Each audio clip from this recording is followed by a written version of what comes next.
What's up guys, Dusty here, and today I'm gonna show you the best range build in Dune Awakening. It's fully PvP focused, and if you play it right, you can 1vx entire groups using pure mobility, burst, and smart positioning. So let's talk about why this build works first. Right now the meta is all melee. Everyone's using heavy attacks, spamming staggers, and swarming people. But here's the problem, there's no resistance system in the game for staggering. If 3 or 4 people are smashing you, you can't fight back. You're just locked. So the whole idea for me was to find a build that you can actually fight more people and take those outnumber fights. So let's talk about why this build works first. And while melee is really popular right now, it actually puts you at a risk, especially if you're solo or getting outnumbered. This range build flips that completely. You fight on your terms, you control distance, take down their Holtzman shield and breaks their stamina before they even touch you. The key weapon here is the Disruptor SMG. It's perfect for PvP, just shreds through shields, but I'll say this right now, this is not a PvE build. I've tested it and it's just not reliable for killing mobs. You'll run out of shield fast and get clapped. You really don't want to stand in front of a mob shooting it, and they can shoot you back, you're gonna take a lot of damage. But in PvP, it's a monster. You combine this gun with mobility based skills, stamina pressure, and hit and run tactics, and you can dominate fights, even outnumber them. So in this video I'll break down all the skills and passive you need, the best gear and weapons combo, techniques to outplay melee builds, and how to position yourself like a real range maniac. Alright, before we actually talk about the skills, it's better to talk about the gear, because this build won't work unless you've got the right weapon. The Disruptor SMG is the heart of this build, but here's the catch, you need a higher tier version. I'm talking Platinum tier or even a unique one, which is kinda stronger. So if you're running around with a low tier Disruptor, you're gonna struggle, period. The damage scales hard with tier. The base one might only do 6 damage per shot, but the high end version, it can actually go up to 44 per shots, even higher.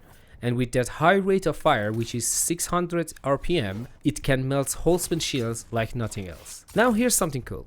Not all lower tier SMGs are trash. Some of them have bigger mags, and that helps with pressure and stagger. So if you don't have Platinum yet, find one with a high magazine size and at least decent tier while you grind. So here's what you do. Go farm your materials, craft your Disruptor, and make sure it's PvP ready. Then this whole build starts to click. What makes this build even crazier, it's hybrid. You can totally pair it with melee weapons. If the fight calls for a sword, switch it up. If you need distance and control, pull out the SMG. This is possible because the build doesn't lock you into one style. The skill points are spread across multiple trees. Trooper, Swordmaster, Mentat, Bene Gesserit, and even a lethal Planetologist. I'll show you exactly what to pick later, but I have to tell you, you can run the Disruptor as a secondary or make it your main, like I do. Either way, the synergy across the skills make this loadout super flexible. But enough hype. Let's break down how it works and what makes it dominate PvP. Alright, so let's just look at the skills. I mean, before we do that, I decide to talk about the armors and everything that you need to put on. So the first thing that I use is the sword. Definitely this is the unique sword, which is really strong. I guess this is the strongest one at this point of the game. So this is the SMG we use for this. This is Regis Disruptor M11, which is a Platinum one, and as you can see, it deals 38.5 damage per shot and rate of fire is 600 RPM. Clip size is 36 and reload speed is 1.5. I mean, the other thing that I was trying to do with this build was using 2 SMGs, because that is doable, not lying. You can have the another SMG as your third slot, and it can help you to decrease the reload time, because the reload time is 1.5 and the switch between weapons is something lower than 1.5 seconds. So you can actually use that, so you don't need to reload. Okay, the Disruptor SMG can be paired with some of these armors, and as you can see, this is the Forge helmet, this is the pincushion chest piece, this is pincushion pants and pincushion gloves. Haven't found the schematic for this one. By the way, I'm still not sure if you need to go over and use the heavy armor or the light armor for this build, because since you're using a range build, you actually, when you shoot, you turn off your shield, right? Your shield turns off and people can actually damage you. And to be fair, I can say using a heavy armor can be viable for this build. Or at least make sure to use a light armor with a high armor on it, you know? So you're actually using a light armor with the max armor you can get out of that. Yeah, this is the actual gear I'm using for this, and my power pack is MK6 because this is a needed one for this build. I'm not saying definitely, but make sure to upgrade it as soon as possible because you need that regen per second plus the power pool, which is higher compared to the MK5. So this one is the responsive planar suspenser build, which you definitely have it, and the Holtzman Shield MK5, which I believe we don't have anything higher than these, or I haven't found the any schematic. Let me check actually, because I don't think so there is any schematic for the Holtzman. I guess not. Yeah, I guess not. So let's go back to the inventory. Okay, so this is the build, guys. I mean, beside these, I'm using the cut ray, the compactor. All right, let's go to the skill tab because this is where the magics happen. All right, since I used my respec for the skill tree like yesterday for this video, so I don't have the ability to no cooldown. Actually, I can do it. So there are some skills in this. So there are some passives and techniques that you really don't want them, to be honest. So we're not going to level up those. So we start with these, then we go over and I will talk about the passives and the skills that you need from the Bene Gesserit. Then we talk about the ones that you need from the Planetologist and the one from the Mentat. And definitely the Trooper. Because this is our main build and I have to grind to get to the advanced tier, which I haven't unlocked it yet, but I will do. Alright, here as you can see, I'm using General Conditioning, which will increase your max stamina, which is really important. And the cripple is not needed because I'm not using it, but I leveled up it so I can get access to the general conditioning. Then you need the field medicine definitely because it will improve the heal kit instant restoration bonus to 20%, which is really good. And then you use this optimize hydration. So whenever you're, let me show you this. So as you can see on the left side of the screen, whenever I drink, it will fill up the hydration level, and when it's maxed out, as you can see here, it will hydrated a stamina bonus. So I'm gonna get that bonus when I'm fully hydrated. It can help you to just have more stamina. So we combine these with these and we get more stamina, 25% more plus another 25 pure number. The next passive that I'm using is the field medicine, which will give you the bonus for the restoration, which I already mentioned it. And I'm not using this, so I had to level up it so I get access for the rest of this. All right, okay, from this section, there are some other passives that you need to level up. All right, to be honest, the first one is the bleed tolerance, which in my opinion, you don't need anything higher than the first level. So the first level give you like 15 bleed tolerance, and then 25 and then 35. That's 20 more bleed tolerance, I know, but the first level is enough. You don't need more than that. This next one that you want to level up definitely is the solid stance. So how it works in this game, when somebody start attacking you with a blade in their hand, there are two kind of getting staggered, right? The one is a smaller period of time, the other one is longer. So this one, which reduce poise damage, will help you to not get to that point of longer staggering, kinda. So, you know, like there are times that you just get hit like 3 times or 4 times. The first and second and the third time that you get hit might not be that long, but when you get actually staggered fully, then that's a longer one. This one actually helps you to not get staggered so much. So it will reduce it by 9%, which is perfect, to be honest. You definitely don't need this one. I just leveled up it by I just wanted to try something. So that's what I'm saying, like with 170 levels you can have the Swordmaster, some of the best ones from the Swordmaster, and from this guy, and so this is a solid build. Alright, so from the blade, you definitely want to level up the blade damage, which will increase your blade damage by 9% to the max, and then you need these, which increase the long blade damage by 15%. If I actually want to break down these, how the long blade damage and how the blade damage combine and how the damage works, I need to make a whole new video about that, but for now, this is what you get from the Swordmaster. So make sure to level up those, And some of the techniques that you really don't need, like this one, just don't level up it. So you have more skill points to spare, so you can use it elsewhere. So here from the Bene Gesserit, let's talk about this one. There are two main techniques and ability in this tree which you want to level up as fast. This is the first one that you need to level up because this is the core skill for our build.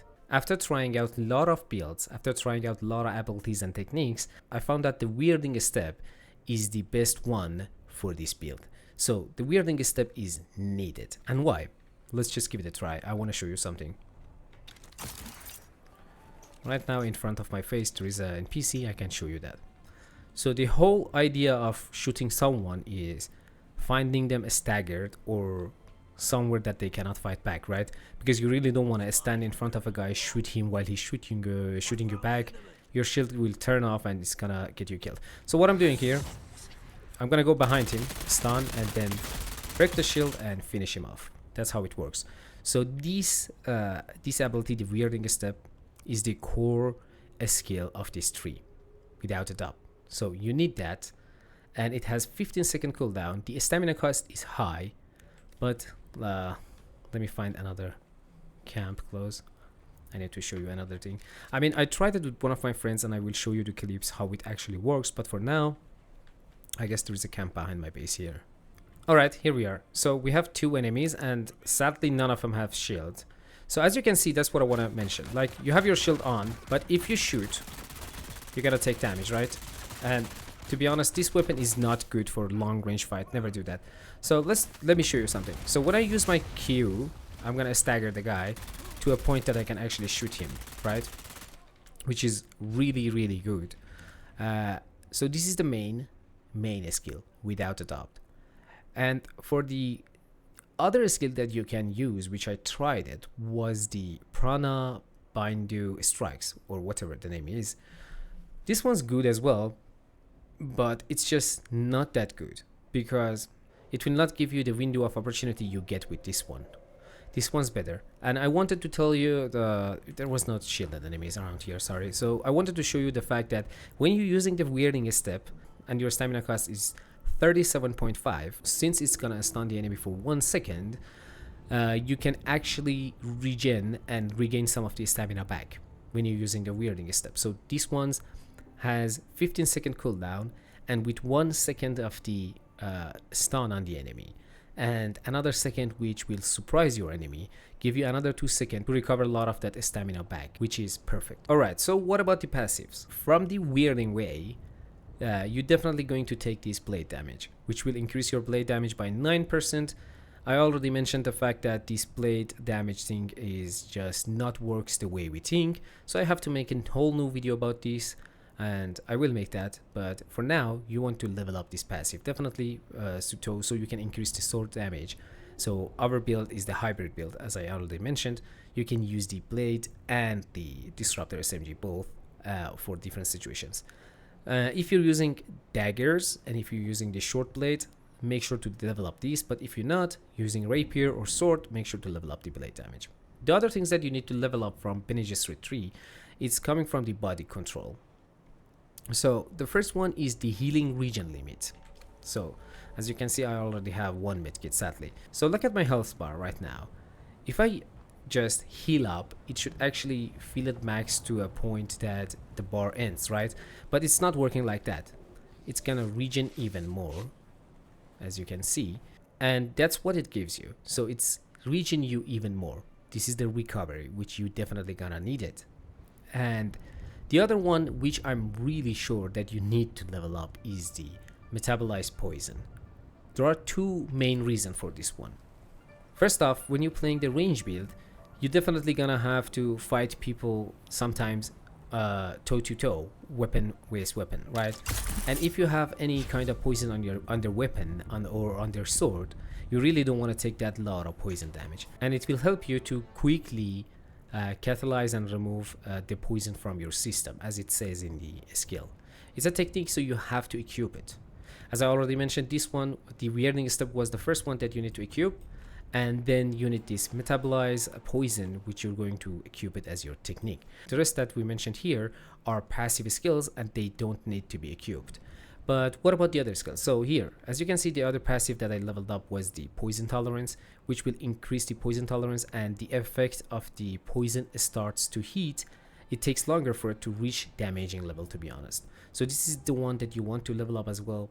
And beside that, you need the self-healing, which is increase the healing effectiveness, because when you're fighting other people, you may find a small opportunity, like a small window of opportunity to actually heal up. So you really don't want to miss it. You want to heal up as much as you can. So in those kind of moments, that skill can come handy a lot. So let me here just craft some heal kits while I'm talking about the skills.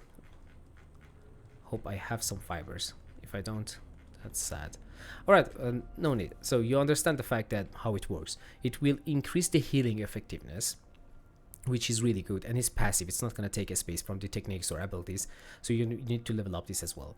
The other one is the vitality, which I suggested by 100% that this is the one of the skills that you need to level up. Either you're running any build in the game, like it doesn't matter if it's a melee or you're running a range build, heavy build, or whatever, which I will show you later in another video, and I will talk about the heavy build, which I was thinking about, and I realized how strong that build can be for group fights. By the way, so you need the vitality because it will increase your max health, and since you increased your stamina and your max health, both of them can actually help you for the longer fights. So this is all you need from the Bene Gesserit. Let's go to the Planetologist. So for the Planetologist, I can say there is no actual skill here that you can use it for the fights, but there are some skills that you need to level up for better farming, and the good thing about it is you can have those as well. So you really don't need to respec a skill tree, have 2 or 3 days cooldown and just farm and then respec and be ready for the fight. So you can have those needed skills. As you can see, I just leveled up some of them. If we move to the Mentat, there are some skills that if I had more skill points, I would level up. For this one, you only want to level up the passives that actually increase the range damage of your weapons. For now, I'm not going to break down the Mentat because here you're not going to find a lot of skills, especially as you can see here, this one here, this passive, increases the headshot damage. But for our build, it's just not that useful, to be honest, because we're not going over to hit people in the head. We're focusing on the body shots, and I will tell you why later. So if you want to level up it, you can do it. If you have more skills to spare and if you have more skill points, you can use it for this headshot damage or the assassin shots, which can increase the damage when you shoot the enemies from the back. And from this part, from the mental calculus, I guess, you need the range damage. So you need to increase the range damage. This one is needed, and I didn't have enough skill points, which I will get, and I will level up it to max. So make sure to level up this as well. This one can help you to reduce the durability. We're not going to talk about that. And let's go to the trooper. This is the main actual trainer, and this is the main one that we need to talk about because whole the build rely on this guy. So as you can see, there are skills that you really want to level up. In my opinion, the first one is the Shigwire Claw. Shigwire Claw is something that everybody is leveling up, right? It's needed. You need it for engaging, disengaging, running away, or even chasing people or whatever. So this one is needed, and for now, this is something that I see all of the builds using, without a doubt. Like, there is no way around it. Otherwise, that they just change it and make it a something that you can use as the equipment instead of the actual ability. But by the way, this is the first one that you need to equip, and I'm using it as my C button, which is easy for me to reach. And for the techniques, you want to use the Battle Hardened, which will decrease the ability cooldown by 30%. And this is insane, because if I want to be honest with you, some of these skills that you use for this build have high cooldowns, and you really don't want that. So for example, when you use this Garade, which we will talk about, it will decrease the cooldown by 30% at the max level, which I haven't unlocked yet. But if you unlock it, you're gonna decrease the cooldown of your skills by 30%. But don't forget, it only applies to the skills or techniques that you choose from Trooper tree. So it's not gonna decrease the other skills from other trainers. So for example, if I'm using the weirding step, it's not gonna decrease the cooldown on that one. It's only decreasing the Shigwire Claw and the Attractor Field. Since we're talking about the Attractor Field here, to be honest, all the build is rely on this one. I hope there was more tougher enemies around this area, but I will show you this. So as you can see that guy there. So when I'm using that grenade, he's not able to shoot back. And beside that, if I shoot any part of that bubble that you see around him, he gonna take the damage, no matter where you shoot. As you can see, used as a training device to offset poor aim, the attractor field use a modified hold spin field to draw attacks towards its center. Attach it to an enemy and any shot fired into the field will redirect into their center of mass. This is insane. And the reason that we're using the weirding step plus this attractor field is we want to stun the guy and then use the attractor field so it can connect. Let me show you on the clip. So as you can see here, I asked one of my friends to help me with this one. And as you can see, when you connect the grenade to anyone, it will attract the shots to the center of that grenade, kinda. So how it actually works is insane. It will give you the opportunity to shoot the guy without missing a shot, which is really good. I'm actually gonna show you how to actually use the build, like how to, with what combination, how the rotation for these skills work and everything. But before we do that, let's jump back to the trooper skill tree, because there are some passives that you need to level up and the techniques. So one of the first ones is the technique called sub-sensor dash, which is kind of meta right now, everybody using it. So what it does, let me show you. So when you jump, normally you cannot dash, right? You jump and you cannot dash. You can use the sub-sensor bolt to actually fly like this, vertically or hover. But when you don't have the technique, you cannot dash. So how it works is just like that. You jump, you dash, and that's it. You jump, you dash. So when you're mid-air, you can actually dash, which is insane. So for example, if you get good with it, which I'm not yet, I'm trying to. So if you're good with it, you just shoot the guy, for example. When the fight starts or whatever, if you don't have your skills, you're gonna just jump.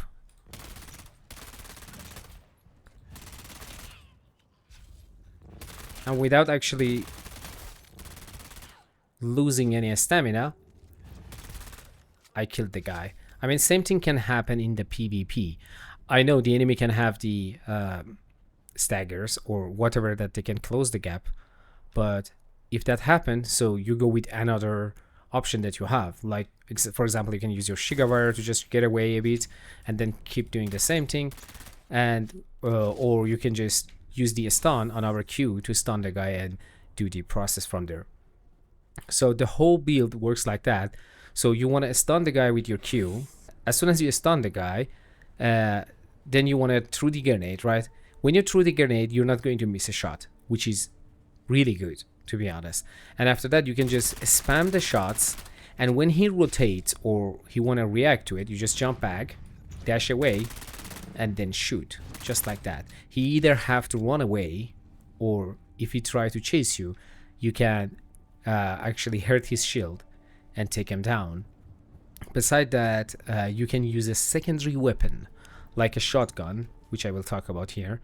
I already have leveled it up a little bit, and I will tell you why, because there is another option that you can use for this build. So for example, we're going to do the same thing again. So what we actually do, we just do this, we go behind the guy, we grenade, and then shoot the guy. That's it. That's how it works. So when you use the grenade, when the bubbles shows up, he cannot fight back with the gun. He has to use the melee weapon in those kind of situations. And from there, you can actually use the stagger and then shoot again. So that's how it works. And why this build works for the outnumber, because usually you may find the small window of opportunity to take down the guy before the rest of the group get there, right? I mean, I'm not talking about the situations that 4 people shows up out of nowhere and you got stuck by the wall. That's kind of over, unless you got someone to have your back, or you just Shigawire, run away or whatever. That's the other thing. But when you get stuck by few people, there is no way kinda to get out unless they're bad at the game.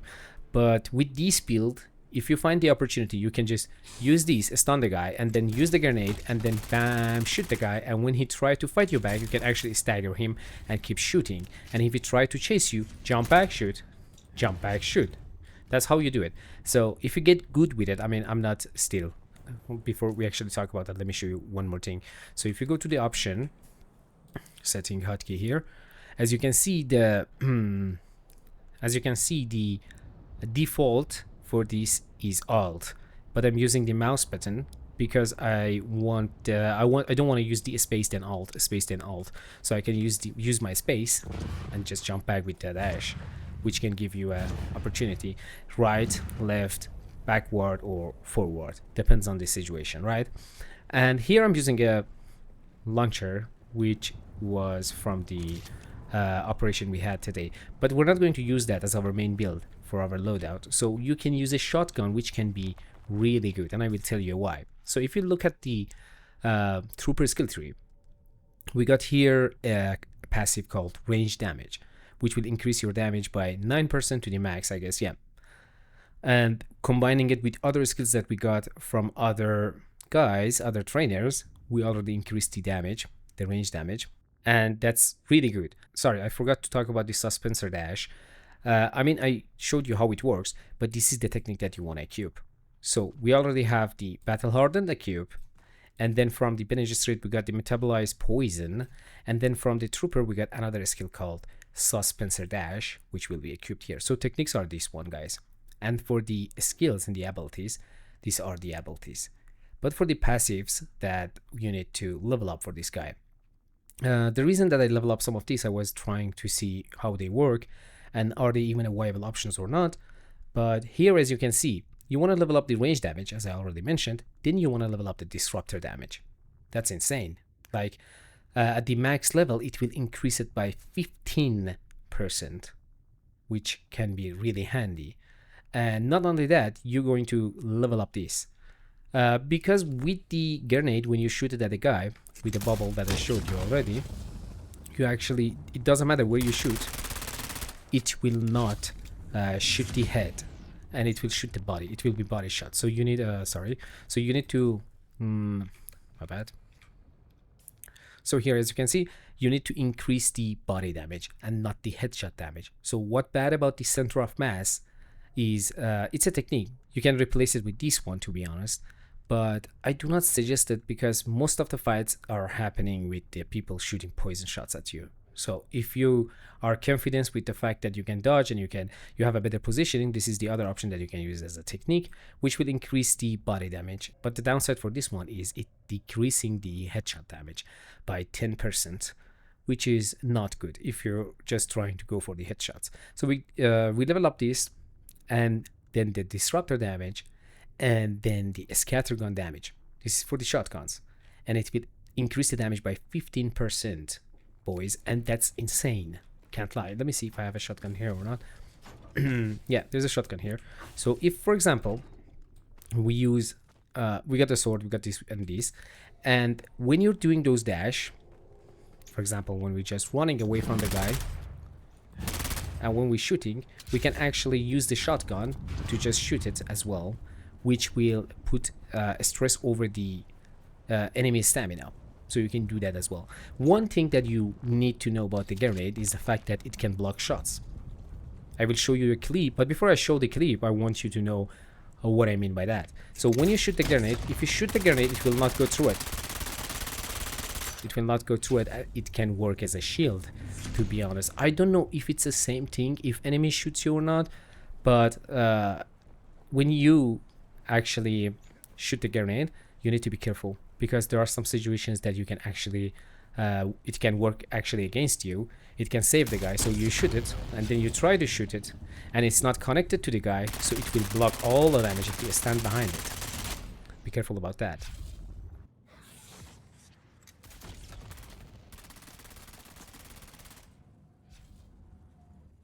So the upside for this build is the fact that you can outnumber people, you can outplay them, you can suspensor dash, you can put pressure over the enemies, but the downside for it is the amount of ammunition that you need to carry, and it's insane. Like sometimes you need to take more than 6k, 5k to 6k light darts, because when you die in PvP zones, you will drop some of them. I guess 25%. I'm not sure about the amount that you drop on death, but yeah, you can drop like 25% of the ammunition, and that's insane. If you don't have enough and the fight goes long, then you're gonna have problem to sustain and fight back.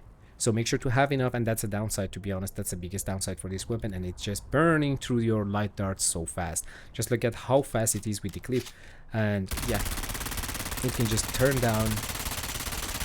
Yeah, that's how it works, and it will just take out any extra ammunition that you're carrying with you. I hope that I covered everything in this video, and if you have more questions about the build or anything, let me know in the comments down below. Make sure to like the video so more people can watch the video and maybe it can be helpful to them. Thanks for watching to this point of the video. Make sure to subscribe to the channel. I'm dropping more guides, tips, tricks, and videos for Dune Awakening. I really love this game and love you guys. See you guys on the next one. Thanks for watching. Much love, and as always, peace out.